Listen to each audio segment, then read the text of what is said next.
Greetings, dearly beloved. My name is Trey, aka @Taboo Tarot Reader of the channel Experiential Energy Anatomy, and welcome to another episode of the Occult Astrology vlog series. In this episode, we'll be deep diving into the sacred cosmology, the sacred astrology of ancient Egypt, the land that was known as Kent in the old days. And my intention with this episode, beyond the overall arching intention of this Occult Astrology blog series, which is to draw upon ancient non-Western sources in order to validate astrology as an ancient sacred science and encourage every single human to incorporate the astrology, the tarot, numerology, all of these sacred intuitive arts into your own personal practice, into your personal spiritual development. But these are all tools to have in our spiritual toolkit in order to understand that why are so many people drawn to ancient Egypt as a legacy civilization. So for students who have studied the Crowley-Thoth Tarot deck, which was designed by Miss Lady Frida Harris in conjunction with Aleister Crowley, there is ancient Egyptian symbolism in so many of Miss Lady Frida Harris's designs. So much deep symbolism. What are the symbols, the sigils, attempting to communicate to us modern humans in modern times? What do the ancient elevated ancestors have to say? What were they attempting to draw our conscious awareness to via the art, the temples, the monuments? Is it possible that the ancient elevated ancestors, the master builders, were intending to leave a message to be decoded for modern humans? A secret message from the distant past, perhaps. For those who are skeptical about any of these subjects, for those whose minds have been programmed to a certain narrative,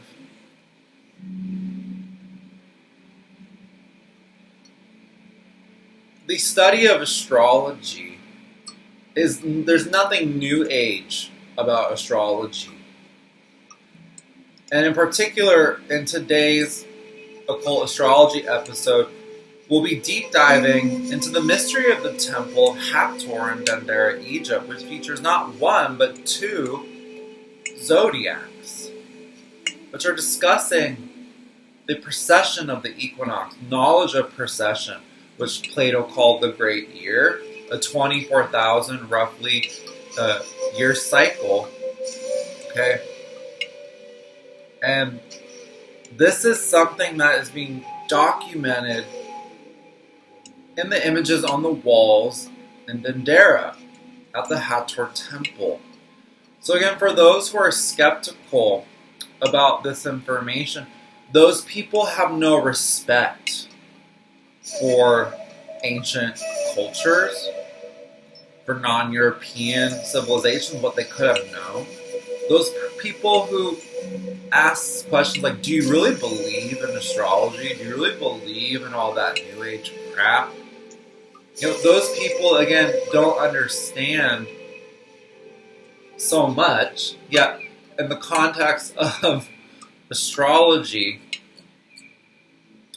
what those people are truly, completely ignorant of is, again, the ancient origins of astrology across cultures, across time and space. This is a universal commonality, the study of the planets, the stars, the transits, the constellations, across the ancient world. All the powerhouse civilizations were concerned with this science. There are ancient star maps all over the ancient world. Okay? There is astronomical information being imparted in the cave art by Neolithic cave painters in Europe. Since the dawn of time itself, since the dawn of the Aeon, humans have been concerned with the correlations between the macrocosm, the universe, and its transits,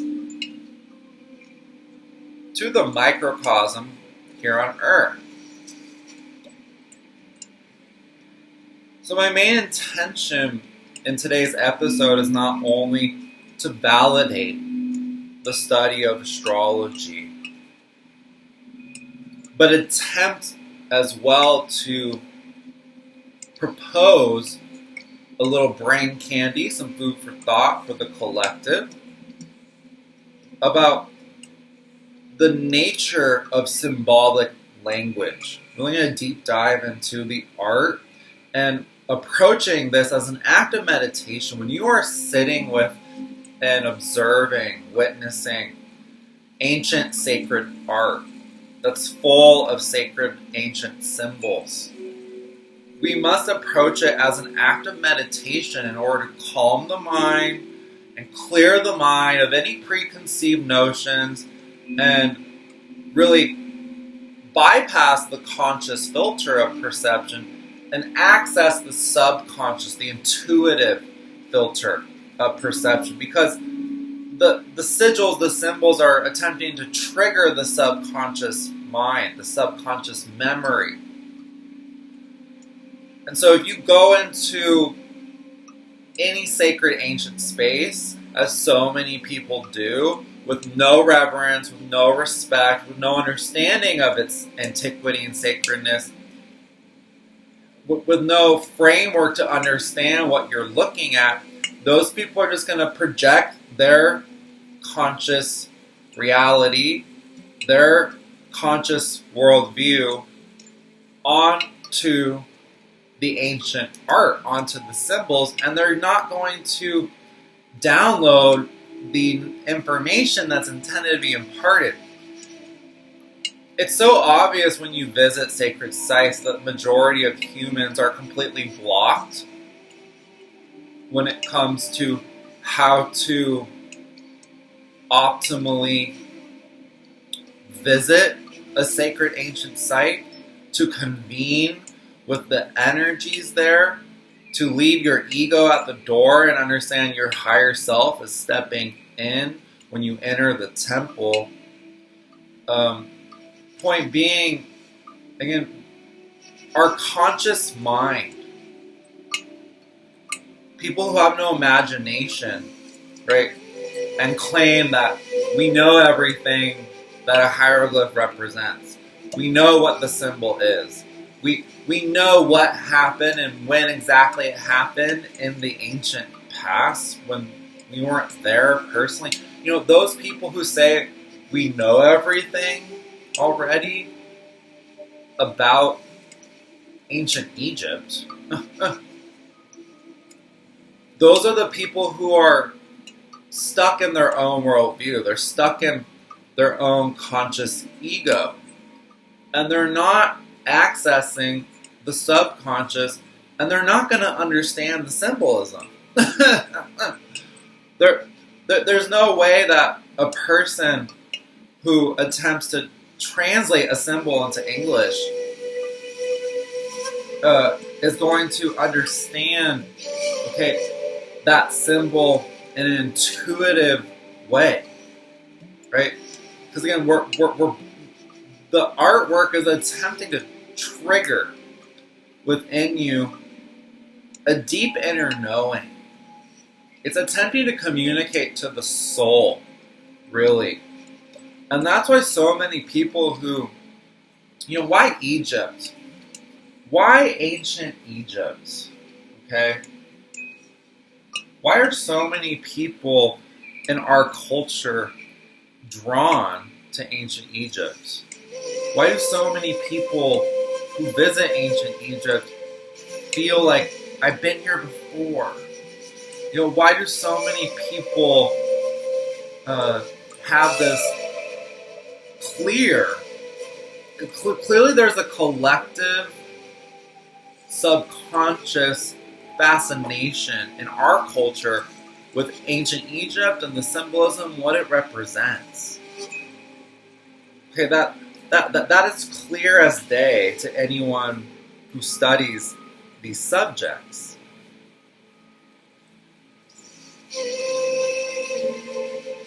Why is it that the US dollar bill has a pyramid with the all-seeing eye on the back? Why?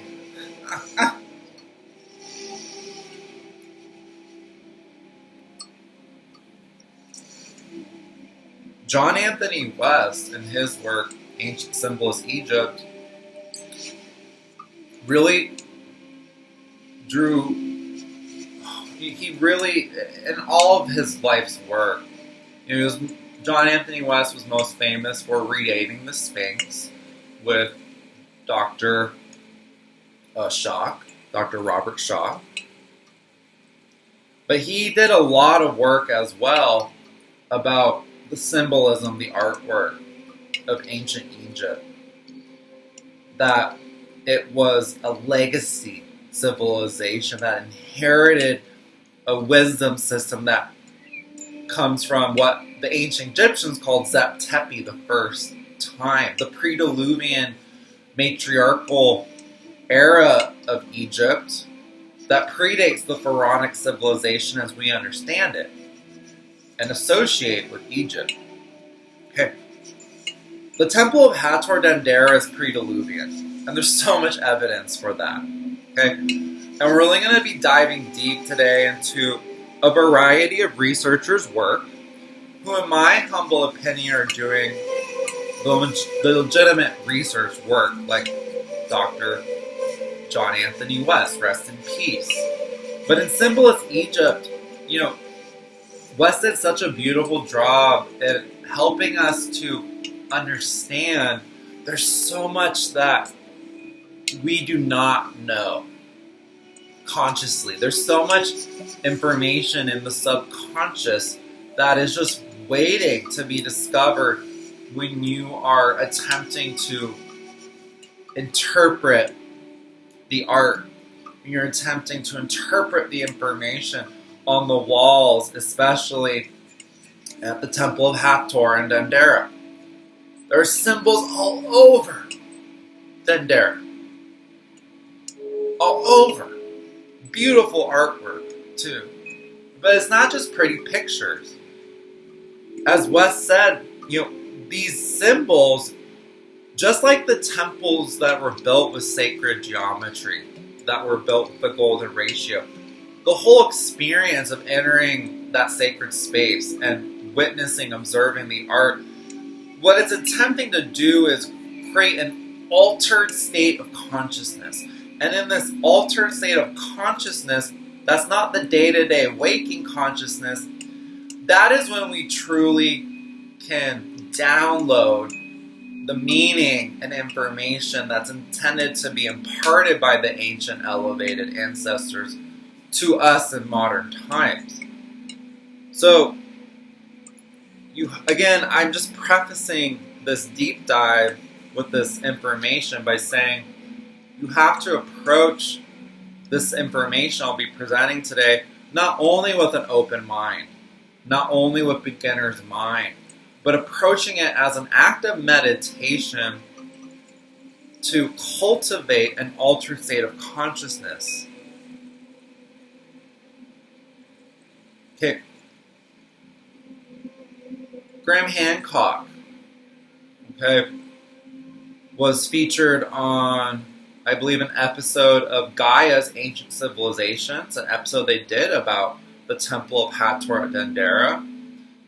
And it was a beautifully made episode, in my opinion. Some of them are hit or miss because they're not really grounding the information sometimes. Or I just feel, I'm not gonna, that's a whole other episode, is Gaia. But I like this episode about Dendera because I did feel it connected the dots very well. And they really drew our conscious awareness to the fact that, this temple is, first we must understand not only how ancient the temple is and the information, right? Well, we must understand its function for the ancients and that they had a very different worldview than we do in modern times. And that's why it's so easy for us to project false understandings and just claim that we know that, this symbol is about Ramses. This symbol is about Ramses and him being the pharaoh. And this is what it is. And we know exactly when it happened. It's so easy for us consciously to project that onto the past because we feel comfortable in knowing. We feel uncomfortable when we realize that there's so much we don't know. There's so much that's unknown to us still. It's humbling when you actually start to do the real research and study people's work who are frankly shunned from modern academic patriarchal circles because their work is challenging the colonizer's narrative. It's challenging patriarchy's narrative, okay?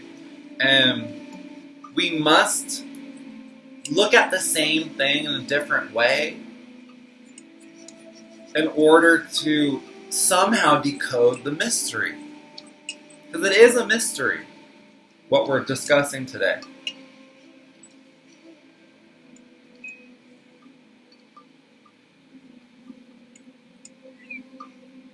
But in the temple itself, when it was being used, okay, the whole point was to cultivate an altered state of consciousness and convene with the divine and the seven Hathors, these seven cosmic beings that were said to be feminine entities that would ground down at the temple in Dendera. And the priestesses and priests would use different sound technology to create a different vibration. And the structure itself had a different vibration, again, because of the sacred geometry that was being used in the architecture itself. And Chris Dunn's work, who wrote the Giza power plant, he is an engineer from the UK who has done a lot of beautiful work about the architecture and how it is truly mind-blowing when you study how these structures actually would have probably been built, okay, with some type of lost ancient high technology. But there was clearly some type of sound technology that the priests and priestesses were working with in order to create an altered state of consciousness, a different vibration in the temple for a purpose. And that purpose was to channel information from celestial entities, the seven Hathors. And channeling something that, like astrology and tarot, for a long time in the West, because of the Christian pillage, because of the rape of the Christian religion on the ancient world, okay, that those subjects became very taboo. And for many people, those subjects became dangerous to even study. Okay? But these things were not taboo for the ancients. These things were daily accepted parts of the human experience on Earth. Okay, these subjects were not taboo. So again, there's so much that we don't understand or want to accept, or we don't want to go there in polite conversation because it's taboo for many people, especially religious folks. And I would say to those folks to study the ancient Egyptian Book of the Dead, because that would teach you when you go to the other side, there's nothing about it that's like what the church told you it would be like. And we'll really be deep diving into this today. Okay, working on Dr. Carmen Bolter's work. But again, back to the Ancient Civilizations episode by Gaia. What they did a good job about was drawing our awareness to the 7 Hathors, and that the energy that they were cultivating in ancient times was, again, meant to serve a function. It was meant to activate, as they said, the Kundalini light codes. These 7 Hathors, okay, were said to be goddesses that came to ancient Egypt in order to impart to them divine knowledge. And this is a 7 goddess legend that is a universal across cultures, across time and space. In so many different ancient cultures, you see the same archetype of the 7 goddesses, the 7 sisters, even associated with the Pleiades. The Aboriginals of Australia, for example, claim that their whole bloodline was seeded by the 7 sisters who came, in their narrative, to Earth from the Pleiades. Okay, so it's not just ancient Egypt that's talking about the 7 Hathors. That was just their name for the 7 goddesses. And these apparently were entities that helped civilizations to progress and gave them sacred knowledge about the convoluted universe, how the cosmos functions. And there's so much, again, information at Dendera and the symbols on the walls about precession. Okay? The zodiac at Dendera is talking in symbolic terms about what the Vedic civilization of India called the yugas, or these alternating, ascending and descending golden ages of civilization, which again show us, or they confirm for us, again, that human civilization is much more archaic, much more ancient than what the Western colonizers' narrative has allowed for a very long time it to be.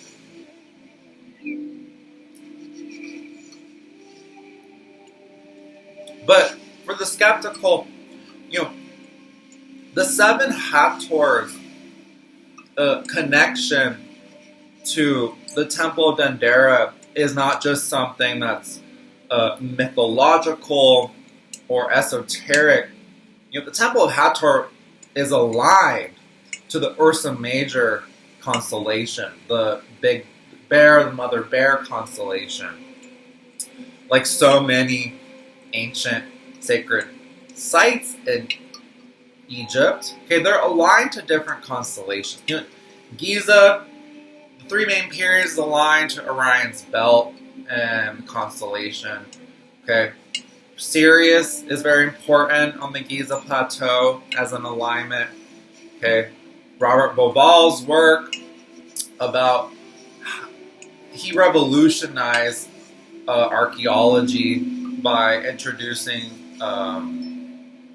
astronomical archaeology and how the study of the alignments with different constellations or star systems and ancient sites all over the world correspond to, as well, to the as above, so below principle, because a lot of these ancient sites, like the Temple of Hathor, are in very interesting geology.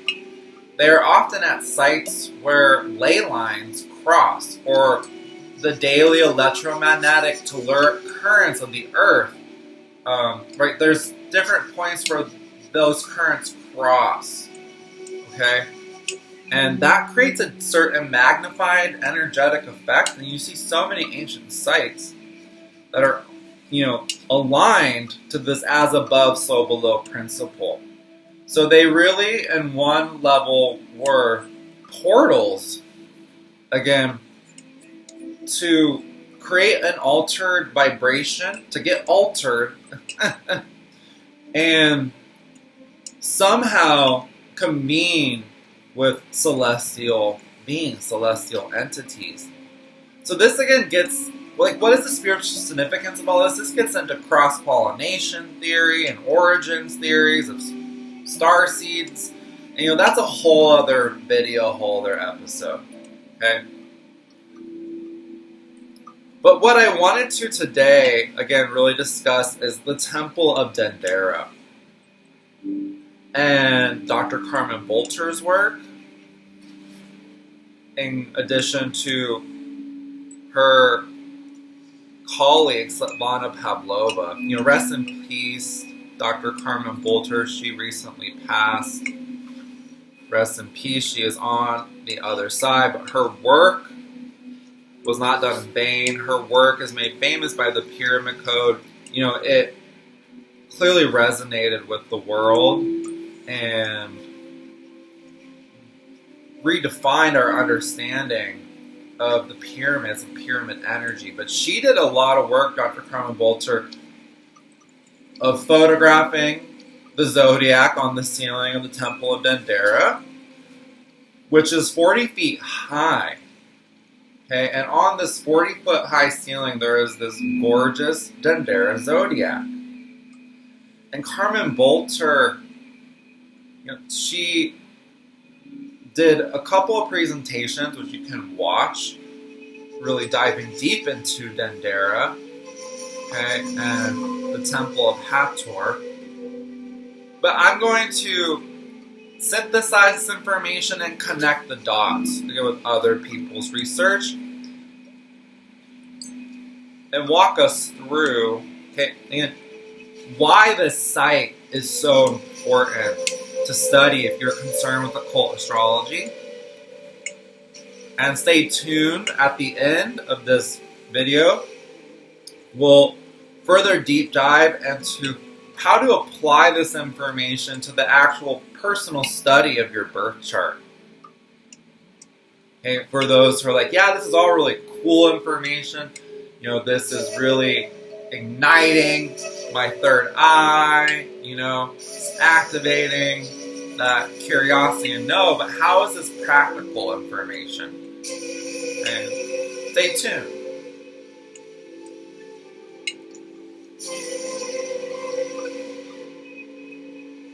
So Carmen Bolter, Dr. Carmen Bolter, said that the Dendera Zodiac is proof that Egypt is a legacy civilization with roots in a much more ancient pre-Diluvian or matriarchal time. That, again, the ancient Egyptians themselves called Zep Tepi. And the ancient Egyptians, in multiple sources, multiple artifacts, such as the Turin Papyrus, okay, the pyramid text, okay, the King's List, there's so much evidence that the ancient Egyptians themselves, who were in ancient Egypt, not us, said that their civilization dates back to over 30,000 years ago. And John Anthony West actually redated his own personal theory, not Robert Schoch's, about the true date of the Sphinx. He took it back 2 precessional cycles to an age of Leo that was over 30,000 years ago. Okay? And Dr. Carmen Bolter's work also supports that timeline. 50,000 to 30,000 years ago was the precessional cycle, perhaps, in which the Temple of Hathor may have been built, along with other sites like the ancient pyramids. Maybe even older, if you can imagine it. So that's the first thing to understand, is that so much of what we know and what that means is what is currently accepted by the colonizers' narrative and taught in their universities about, again, the Temple of Hathor it was based off of 19th century sketches, okay, by the colonizers, the Europeans who went to Egypt. In that case, it was the French and Napoleon's artist, okay? And so many academics, again, in the highest levels of education, still are just saying, oh, Dendera is not a zodiac, it's just agricultural scenes from an agricultural society, okay, that was made 500 years ago, when there's knowledge of precession on the walls talking about cycles of time from aeons ago, ages ago. But no, it's just 500 years old, and it's all about agriculture. Like, are we going to listen to those 19th century men, to those 19th century European colonizers? Because that, to me, is frankly a ridiculous interpretation and explanation of what the Temple of Hathor at Dendera really is. And it's insulting to our intelligence, actually, as a human race, to propose that it's about agriculture when it's clearly not. It's clearly about, as Dr. Carmen Bolter said, cosmology. How do we, what's the process that we call dying, which the ancient Egyptians had no word for. They called it westing. You know, what is that process? How do we leave this earth? And it talks about biology, right? How we incarnate on this earth.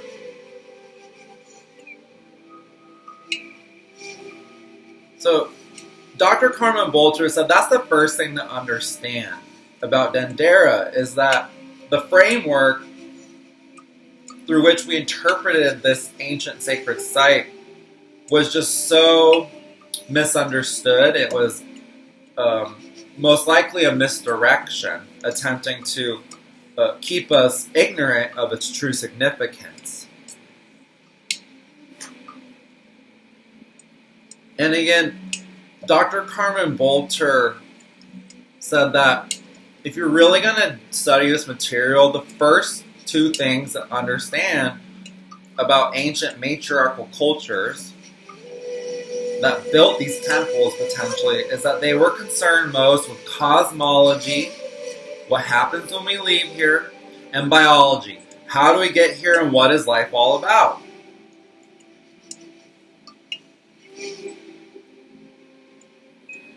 So again, there's just symbols all over Dendera.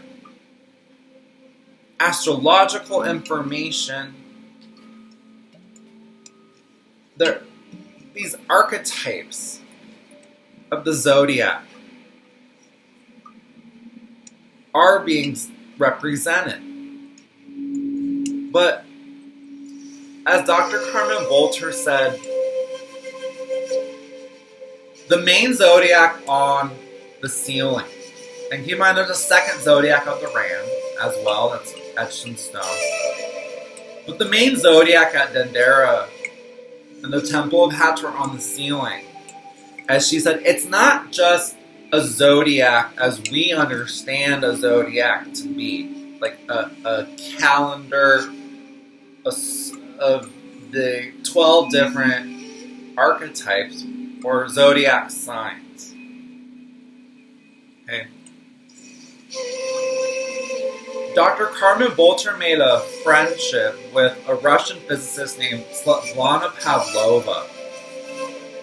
And Dr. Carmen Bolter said that Pavlova's work was the only work about the Temple of Hathor that resonated with her. And Pavlova called the Dendera Zodiac a calendar of catastrophes. I'll repeat that. Pavlova called the Dendera Zodiac the calendar of catastrophes.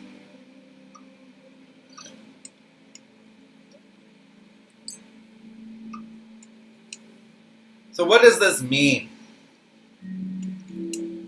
Well, Pavlova said that the solar boats on the walls of Dendera, okay, and keep in mind, Dr. Carmen Bolter said the ceiling represents the cosmos, the macrocosm, while the walls of the Temple of Hathor represent the microcosm on Earth. And that the whole temple is all about the 4 ages of precession. So, the calendar of catastrophes is drawing our awareness that during precessional cycles of Earth, again, these cycles of civilization, catastrophe is something that is common. It is a part of the cycle. And that in the 4 ages of precession, Carmen Bolter said that there are 2 ages looking back, always in time, or the previous golden age, and then 2 ages looking ahead. Okay? This could be 2 ascending versus descending ages even.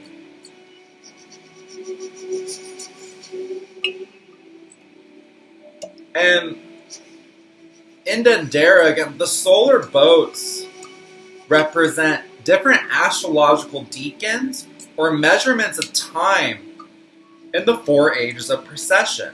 So that right there is important to understand. There's so much debate over these solar boats. I mean, it's just ridiculous what traditional Egyptology says about the solar boats as a symbol, and how they just deny that the ancient Egyptians had the ability to actually sail. The boats were just all symbolic. So, I do want to say that, but in this context, first thing, of course, the ancient Egyptians were intelligent enough to create boats that sail. And clearly I do support diffusion theory, diffusion archaeology. But in this context, the solar boats are purely symbolic, for they are representing an astrological decans, or measurements of time. So a decan is, again, it's a different metaphysical measurement in an ecliptic or cycle of time. So the Crowley-Thoth tarot, for example, it associates different decans of astrology, okay, with the different cards. That's why I value this deck so much, okay? So that is what a decan is. And this brings our awareness to time is relative to the observer and to what calendar you're using. Because if this is a grand calendar of catastrophes, it certainly didn't function like our modern Greco-Roman calendar. I mean, the ancient Egyptians themselves had 3 10-day weeks, originally with only 360 days, pre-catastrophe, or the pre-diluvian time. But then, probably the catastrophe that led to the Great Flood, that reconfigured the axis of the Earth. And so the ancient Egyptians had to add 5 more days to their year, which were assigned to different major gods and goddesses. Okay? But they were working with a whole different calendar system than us. Again, they had 3 10-day weeks. So, again, it's when you start to study these things, that's when you realize how ridiculous it is that people who are still resistant to astrology and discredit it, and devalue it, and discard it, and deflect it. Those people who are extremely narcissistic and closed-minded, okay, again, they don't even understand how their own calendar or systems of time measurement work. So how can you expect them to understand an ancient calendar system? They don't even understand their own. That controls their entire life. They don't even understand it.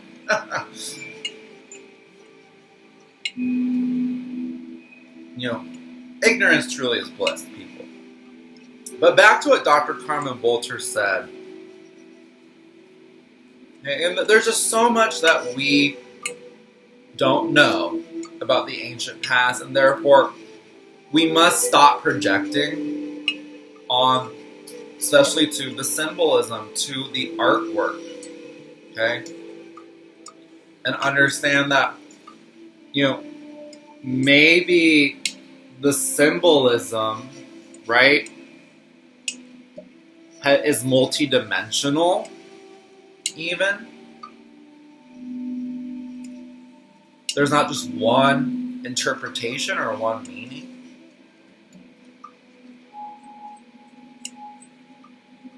But Pavlova's dubbing of the Dendera Zodiac as the calendar of catastrophes, leads our awareness to something that Dr. Carmen Bolter confirmed, was that Pavlova told Carmen Bolter about this ancient Mayan prophecy or proverb, and Dr. Carmen Bolter said it was most likely Atlantean in true origin, and it just, the Mayans, which were also a legacy civilization, probably inherited that from the Olmecs, who were descended from the Lemurian or Atlantean timeline. But this ancient Mayan proverb said that the Earth catastrophe would come to be when the head of the crab hits the heart of the lion. Okay, so this is obviously drawing our awareness to Cancer and Leo imagery. And why is this important in relation to the calendar of catastrophes? Well, it's giving us a point in the cycle to, hey, maybe you should be concerned with this point in any cycle.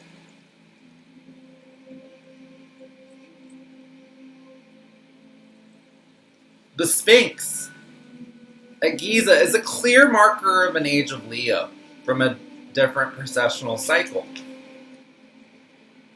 So clearly the ancients in Egypt, the ancient elevated ancestors, the master builders, were attempting to draw our conscious awareness to this cycle of catastrophes, because it apparently was something that they were seemingly obsessive over and not allowing to happen again. It was so catastrophic that it requires us to remember this memory.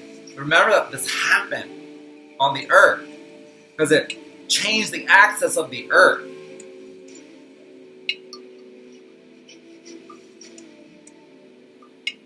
It destroyed this golden civilization that was at its peak, apparently. Okay.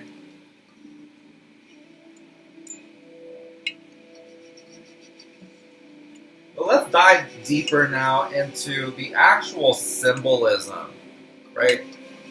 Some of the symbols that Dr. Carmen Bolter drew our awareness to. Okay.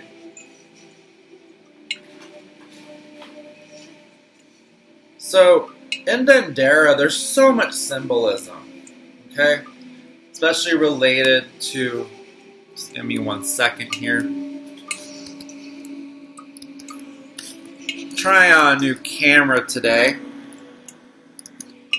with autofocus, for those who are curious to know. So we're 44 minutes deep. Wow, where does the time go when you're having fun? Because there's so much symbolism, right, from ancient Egypt that's represented on the walls of Dendera. The star goddess Nui,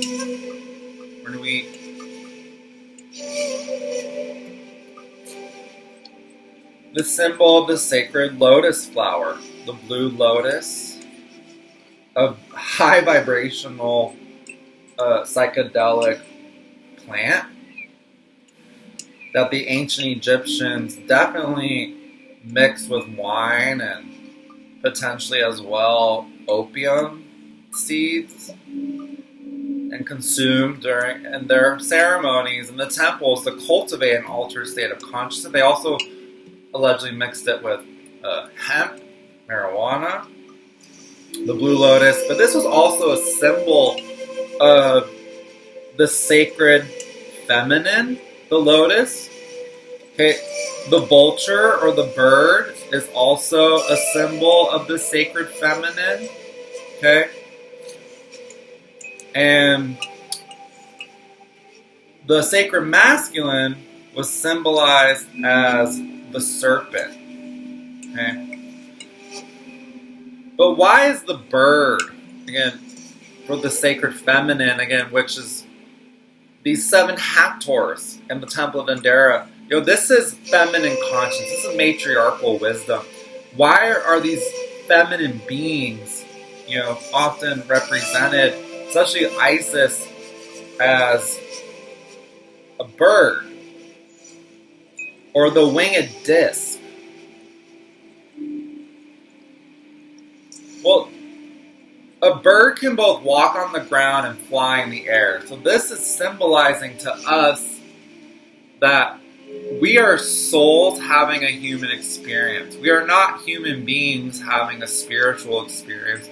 We are souls incarnating here on the earth plane having a human experience. Our souls still have the capability to soar and fly, right? When we have wested, when we have seemingly passed on.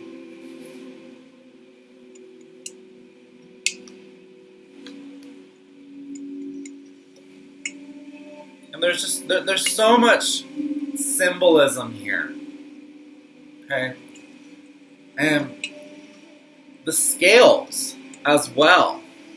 Right? Beyond being a Libra archetype, in Egypt, symbolized as the ancient Egyptian Book of the Dead discusses, the ceremony of the weighing of the heart, in which the ascended masters, so, for example, they ask you when you die, when you are in the process of westing, how do you feel you did in this incarnation?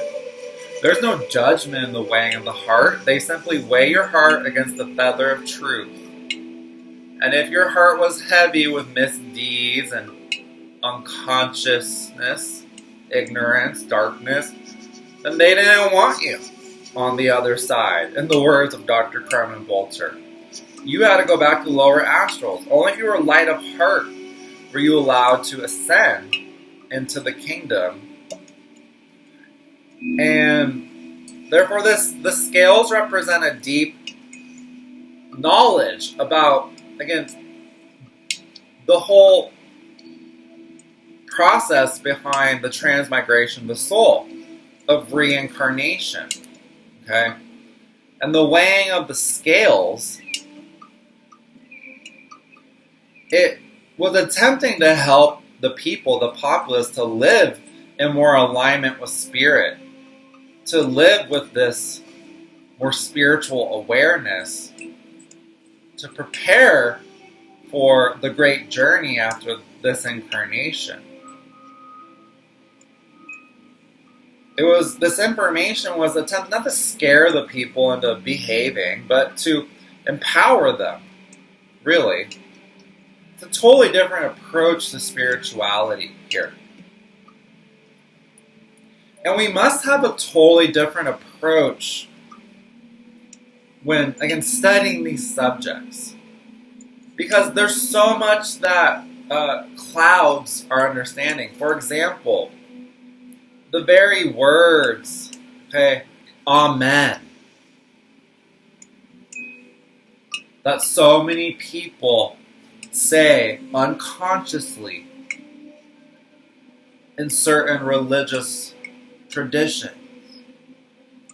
Do you know what that word actually means? Well, according to indigenous wisdom keeper Abdel Hakim Awiyan, again, this information has been triangulated by Brian Forrester and Dr. Carmen Bolter. Abdel Hakim Al-Wayan was a Western trained, anthropologist in Europe who was of Egyptian origin. He was an indigenous Suf, Egyptian person. So he understood the ancient Suf language. And he said that the word Amen comes from actually the 5 phases of the sun. And is a symbol of, it's a multi-dimensional symbol that represents not only the 5 stages of the day, but the 5 stages of life and the 5 cycles of time. And it was a symbol. The sun was not worshipped itself in ancient Egypt, he said. It was merely a symbol for the divine creator or source energy, which is so misunderstood, again, in the narrative that's been created, especially around Akhenaten and Nefertiti in the Amarna period, and the worship, as they said, of the Aten, which was merely a symbol that also, as a word, comes from the 5 stages of the sun. So, and according to Abdel Hakim Al-Wayan, the first stage of the sun was called Keper. And this was symbolized by the dung beetle, the scarab, which represents a new era, a new dawn, the rising sun. The second phase of the sun is called Ra. And this is representative of the ram, or building power. It's when the energy of the day is building power and is slightly erratic.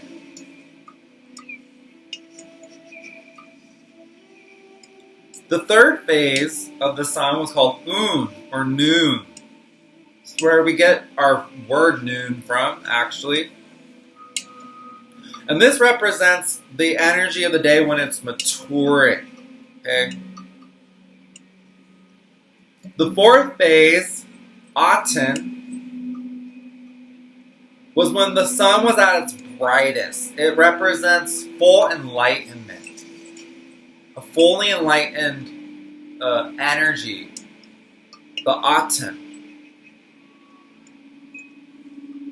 And the fifth phase, the final phase of the sun, was called Amen, which means twilight or darkness. So, with that being said, talk about mind control. Talk about attempting to skew and control people's perceptions when we're told that Amen means something, and that whole definition of Amen has no basis in anything that's factual or true.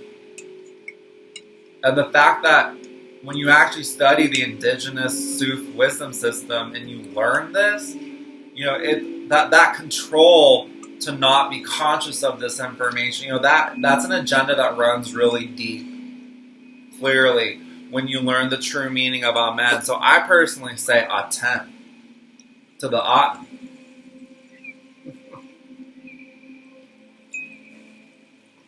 But this control has been playing out for a long time. As Dr. Carmen Bolter said, in 323 AD, Emperor Constantine made it illegal to believe in reincarnation and punishable by death.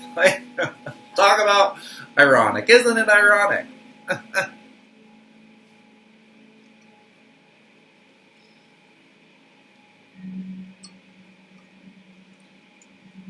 But getting back to the Temple of Dendera, again, why is this information important to know? You may still be curious. Because the builders of Dendera, the information there, this calendar of catastrophes, this seeming zodiac, it's implying to us that they knew that catastrophe was going to happen.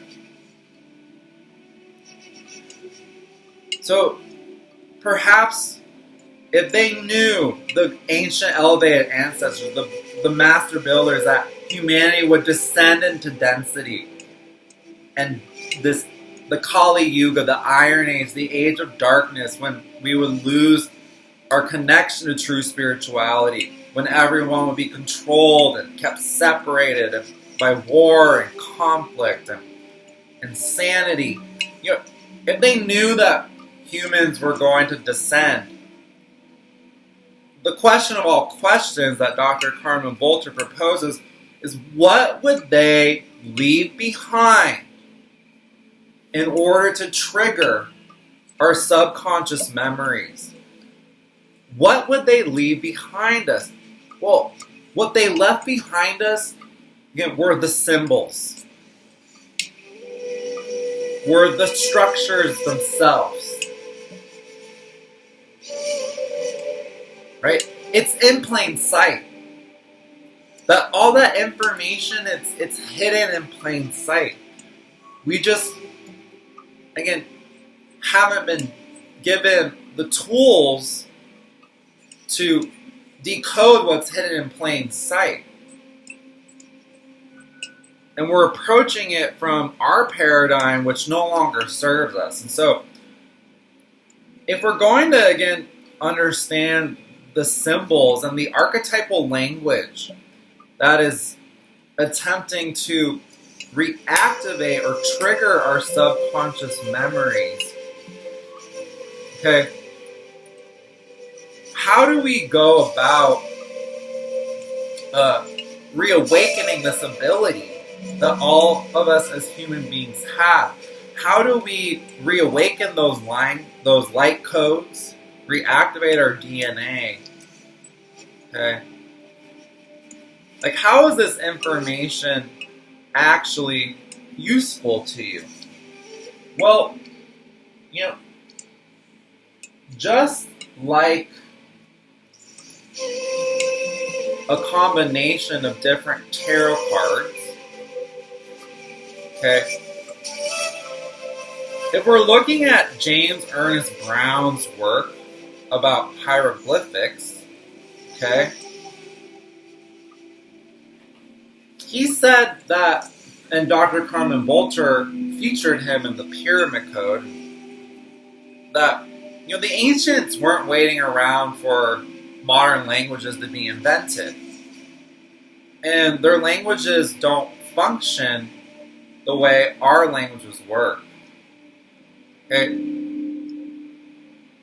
the hieroglyphics at Dendera, okay, give us so much information too, which is not really understood, because each hieroglyphic doesn't just correspond to one letter in a modern alphabet. The hieroglyphs function, like James Ernest Brown said, more like acronyms in our modern languages, because each individual glyph, just like an individual tarot card, has its own associated meanings. Each glyph has cosmological meanings, and then when they're strung together, again, just like a combination of tarot cards, there's a whole new story that emerges. There's a bunch of implied meaning from the sequence. Again, all that implied meaning is lost when you aren't trained to understand that, again, each hieroglyph has deep, deep, deep cosmological and astrological information and symbolism that is being imparted. Again, check out James Ernest Brown's work, just to give you a little bit of a taste of why that's important to understand. Again, why does this matter, you may be asking, as we're almost an hour deep? Well, if we're going to decode the symbolism on the walls of Dendera, and all ancient artwork. Look too at the work of Colonel James Churchward, the famous occultist who wrote The Symbols of Mu. Okay, if we're going to decode this symbolic language, we have to open up and expand our perceptions. And that these ancient pictographic languages, again, they are functioning very differently than modern languages. And we don't truly understand them since we were not raised in that time period or that culture. We can make really good educated guesses, but there's so much, again, that's mysterious. There's so much, again, that we don't know. And that is why ultimately it's important just to let the symbolism speak to you.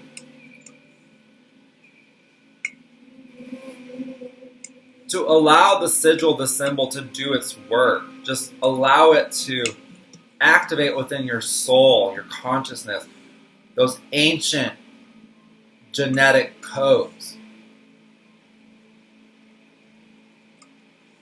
Because again, remember, ancient civilizations on Gaia said that the Temple of Dendera was holding all that information about how the Kundalini light codes manifest. And so now we'll get into how can you understand how the Kundalini codes may manifest in your birth chart. How can you use your birth chart to begin to decode or understand more about your karma, okay, your soul contract, which is also, in a nutshell, again, what Dendera is attempting to draw our conscious awareness to. It's depicting, again, the transmigration of the soul, the process of reincarnation, and the different 14, okay, all the different 14 archetypal figures that lead to the Eye of Horus, you know, the winged disc, the scarab, like, all those are symbols of what? Of understanding the laws of what we understand as karma. So in Western astrology, it would be wise to first assess your rising sign complex first, with aspects to your Sun and Moon placements, or your Venus and Mars placement. I highly recommend that then cross-watch your nodes placements for more holistic information to begin that deep dive into your own chart to understand the mystery of your soul contract, the mystery of your karma, the mystery of how and why the serpent fire, the Kundalini, awakens within you when it does. And why? Because the why is very important. A lot of people are concerned with, how do I activate my Kundalini? But not a lot of people are concerned with, why should I activate my Kundalini? And how is that a process that's guided by my spirit guides, that's guided by these karmic influences and impulses? So in Vedic astrology, on the flip side, it would be wise to deep dive into what are called the two triangles of spirituality and materiality in your natal chart. And these two charts, these two triangles in your birth chart, okay? Let me get my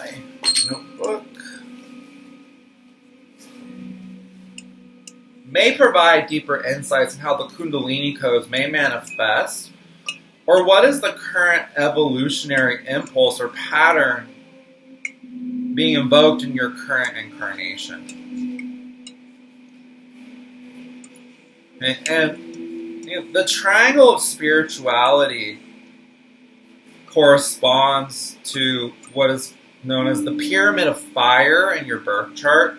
And these are the first house, the fifth house, and the ninth houses. Meanwhile, the triangle of materiality, that represents, again, a polarity energy to the spiritual triangle. The triangle of materiality is the third house, the seventh, and 11th houses. And then people who are really interested in doing the investigative work into their chart. In Vedic astrology, the combination of the second house, the sixth house, the eighth house, and your 12th house placements are called the mysterious depths. That is where you really can deep dive into the fate and destiny that karma has encoded in your chart. Okay?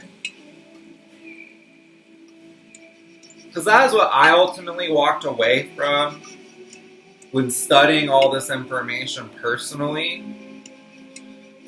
was that, okay, this is talking to us about the deepest mysteries of reincarnation of human consciousness. Dendera, the whole temple of Hathor. Keep in mind that Hathor, according to Chris Dunn and Carmen Bolter, those famous pillars of Hathor are one of the few examples in ancient Egyptian art where a figure is forward-facing. Not from a side profile, but from the forward-facing profile. And that is showing us that symbolically these Hathor's beings are not beings from the 3D or the 4D. They're from the 5D and beyond, potentially. So what I walked away with, again, from learning about this information personally, was that Dendera is basically attempting every single human to become more conscious, to become aware of the concept of your soul contract. Okay? The reasons you incarnated here on Earth, okay, which again is a mystery that you can discover more about in your birth chart. And that there's so much that we don't understand about the transmigration of the soul, the convoluted universe. Okay, there's so much that the ancients clearly understood more than we do about this stuff. Like they had it down to a science. Okay, this was sacred wisdom that was gifted to them, by celestial civilizations.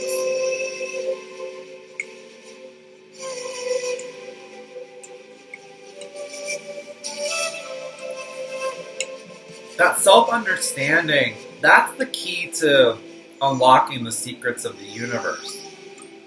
When you can identify and understand your karma, that's how you begin the process of truly aligning with your true soul's purpose here on Earth. That's when you learn about the energetic requirements of your soul contract and the different clauses of your soul contract, and as determined by fate and destiny, as determined by the imprint of the constellations and the planets at your moment of birth.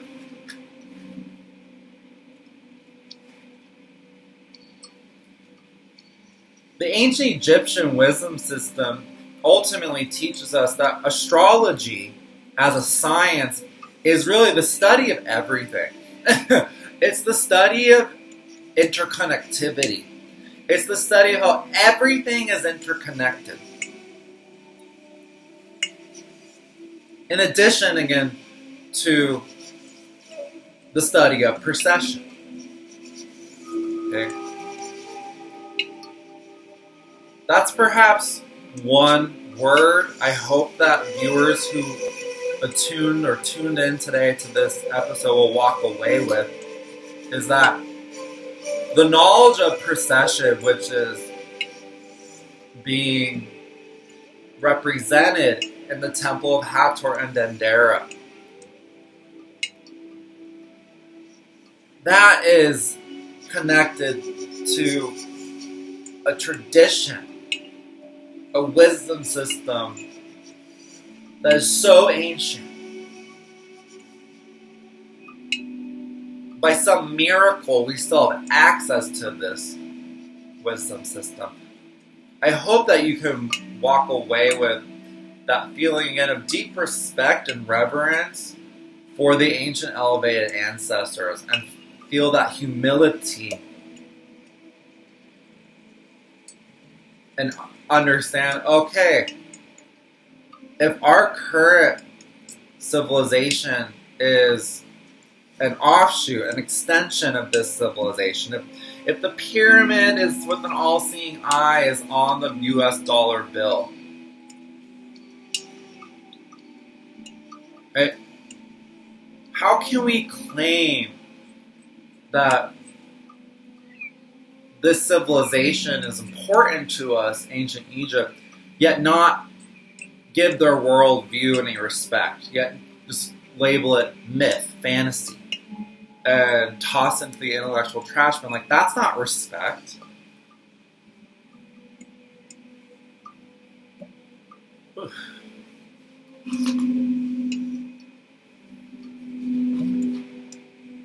So I hope that's ultimately what you walk away with, is again that deep gratitude and respect for the ancient elevated ancestors and these wisdom systems that they really gifted us, and they're attempting to help us modern humans to wake up. That's what this is all about. So if you're someone who's truly concerned with the actual process of spiritual awakening, not just being a woke virtue signaler when it's just all that content is like entertainment and they're not actually doing the work. If you're actually interested in doing the work, study your birth chart. Study again especially this triangles of spirituality and materiality in your birth chart, because only you can interpret those placements. Only you can ultimately have that intuitive understanding of your soul contract.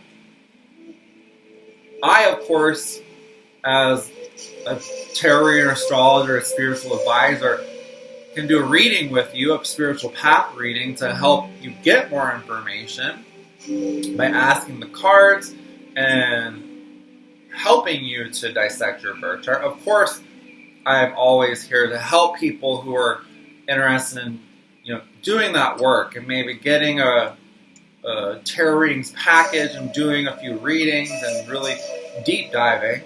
If you want to understand your soul contract, if you want to understand again what happened to you the last time you stood before the ascended masters, right? The last time your heart was weighed on the scales against the feather of truth. What lessons did you need to relearn in this current incarnation? Who are the soul players that you still have contracts to work out with as well? These are all questions we identify in a spiritual path reading, the experiential energy anatomy, and for those who are curious to know.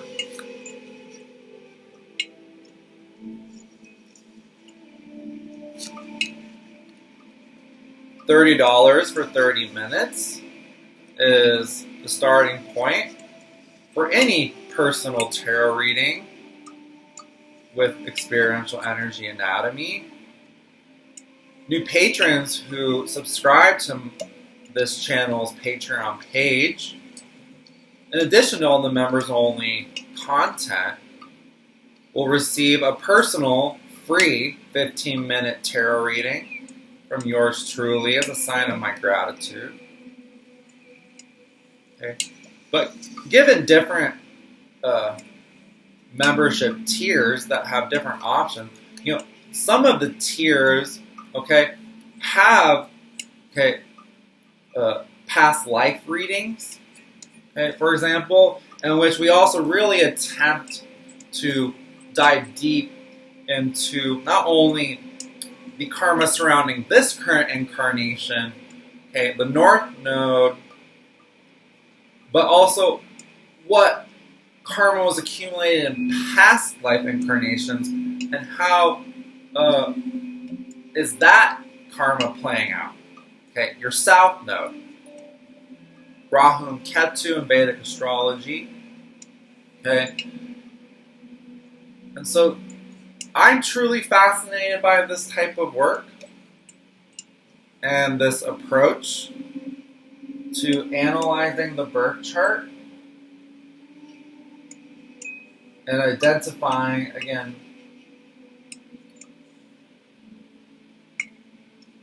what is your soul contract really about? Every person is a unique story, and every birth chart is a mystery. So I truly approach every single client with that reverence, with that observation, with that respect. For these are, again, sacred sciences, and I hope that you, again, feel that vibe, that this knowledge has, again, humbled you next time you hear anyone saying, do you really believe in astrology? Do you really believe in that woo-woo, new age, mumbo, jumbo? That's the devil. Astrology is the devil. You know what I say to those people is, ignorance is the devil, in my humble opinion. And truth shall set you free. Truth shall set you free.